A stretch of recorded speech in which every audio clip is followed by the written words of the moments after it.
Today, we are going to make some grass. No, I'm not in Colorado, so it's not going to be that kind of grass. It's our techniques that are so simple and sensible, your mowers will practically build themselves.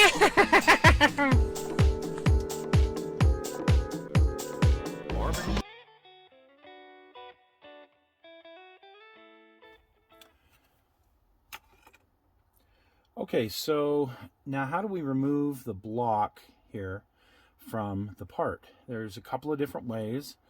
I could use a separator wheel on my Dremel. I get nervous with those things. I don't want it to explode and impale itself in my face, even though I'd wear safety glasses. Those always make me nervous, and I will use them from time to time when I absolutely have to. But one way to do it is with a razor saw, and just very carefully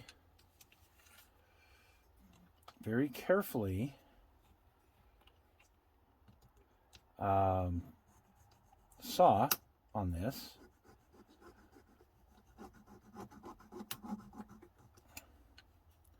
The problem is, see, I put too much pressure here and I broke the sidewall of that. Now I'm going to have to glue that on. So that's one of the hazards of working with resin.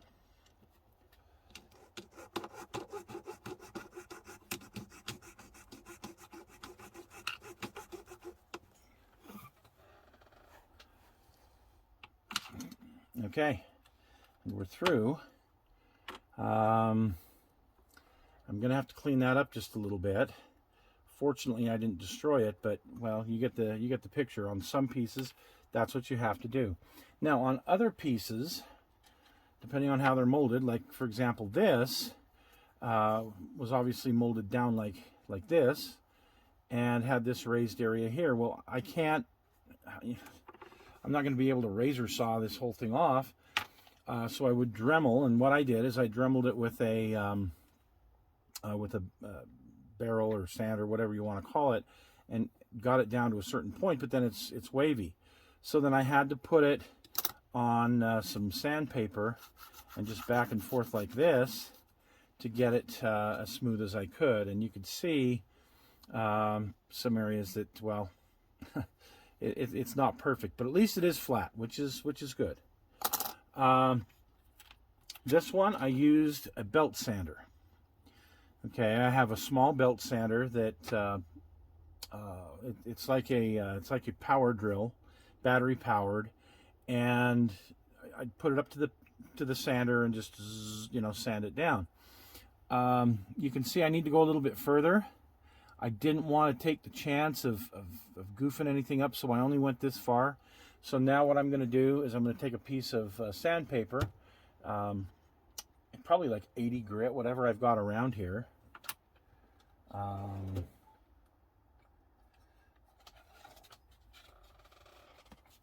And I'll have to put it flat, as flat as I can, and then just do this number. And this actually works pretty good, as long as I turn it from time to time, so I don't just sand one side down if I'm putting too much pressure on something. And it takes a while. It takes a while to get it all off. You can see it's starting to make a little bit of headway. So that's one way to get these areas sanded down. So I did this with my little belt sander. This was a bigger area. And the problem that I had, and you can see this actually turned out pretty good, but one of these that I had, I pushed too hard on the sander in one area, and it made it so this area is down further than this area. And well, that's not good, because that's not going to sit flat like I need it to. And you can see, it's already warped a little bit. So I'm going to have to go back and put this in some nice warm water and try and get it to bend and flatten out. The other problem is, as I was doing that with the sander, my fingers put too much pressure on here and broke this ring. Broke part of this right here, because again, it's very thin and it's brittle. And this one, it broke really bad. and most of the section out of here. So, you know, working with resin, it's if you're a first timer, there's going to be a little trial and error, and it's going to be a lot of error. I'm sorry to say. But those are the things that I found the most effective for quickly, easily, you know, removing this excess so that I could actually get on to building it. And actually, this isn't too bad. I can make this work. It's just you got to be careful not to take it too far down. You know, this is fine here. I'm going to just run this across the sandpaper a little bit more, get it a little bit flatter, and I should be perfectly fine. But now, like I said, I'm going to have to go back with some CA glue, and I'm going to have to glue this area here back. Thank goodness I have it. It's sitting right here. Or I could use some sheet styrene to rebuild that. So there is a lot of work in prepping these things. Once you get it clean and ready for paint, well, first thing you got to do is remove, you know, these kind of things from it. So anyway, carry on. Okay, so we've got this resin hull, and you really can't see it, but it's kind of shiny. So I want to get the mold release off. First method we're going to use is I'm going to take some isopropyl alcohol.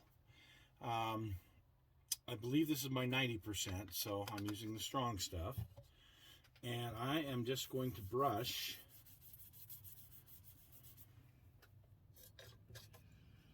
the side of it here and kind of scrub it with an old toothbrush.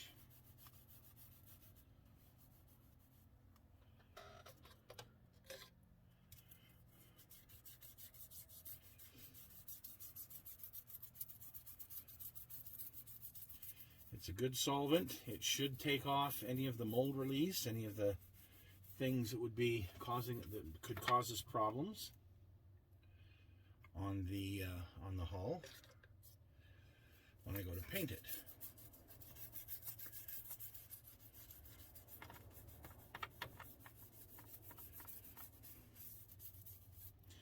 Now with this, I have to dry it.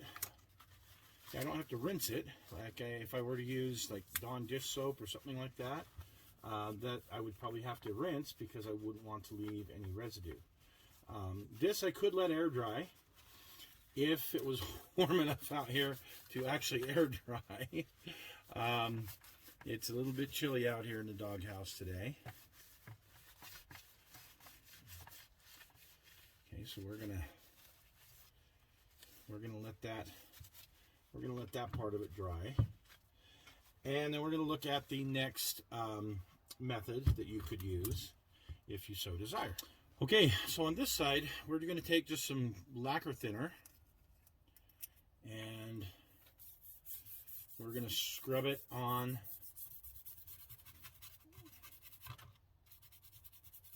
the hull.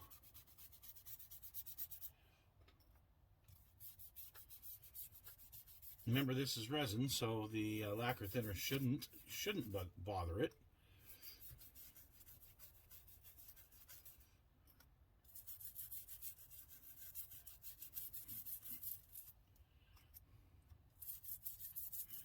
Got a dog hair on it. Can you believe that?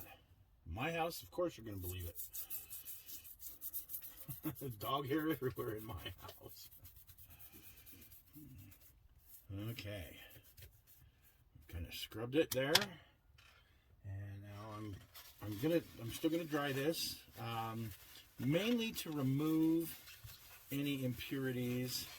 I don't want to just let it air dry. I could, but I want to make sure that I get any impurities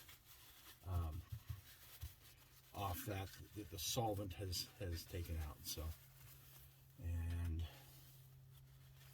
you know, it dries nice and quick.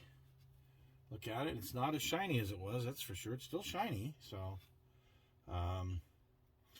now we're going to move over to paint, and I'm going to use some of my 2X primer as soon as I find Here's my red, but I'm going to use this on the hull. I'm going to use my gray to prime the this. So I'm going to get this part cleaned up, and then we're gonna paint. Now I know there's other chemicals I could use to do the prep work. There's that tire bleach stuff that you spray on your white wall tires. That, you know, I wanted something cheap. And we all know that I like to use the 2X primer, and so I sprayed that whole thing, and we're going to let it sit for a couple days. So here's the Nevada, primed and ready.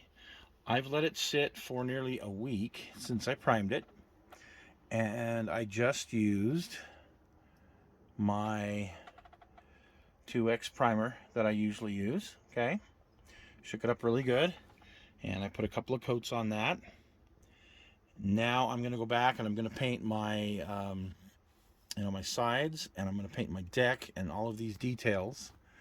I like to do that first, and then I'm going to start putting all of the other pieces on. Now let's see how I did on my prep work. Let's see if my prep work was good. We're going to check the adhesion of the paint. You can do this with different types of tape.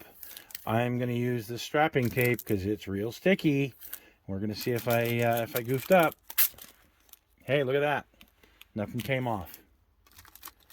So my prep work must have done something good.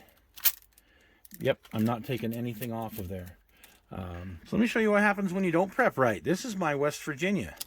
And this is one of those things that I got my sanding done, and look how nice and thin that is. That's going to be really good on my West Virginia. And I went ahead and I painted it the base color, but I forgot to do the prep work. And look at this, it's just flaking right off. So now I'm going to have to go back and strip this, probably with tape and a toothbrush and some soap and water, and get as much of this off as I can and prep it right and then respray it. So yeah, if you don't do it right, that's what you're going to wind up with. But you can see by the tape test, you know, that is adhering very well. So I'm not worried about this paint coming off at all.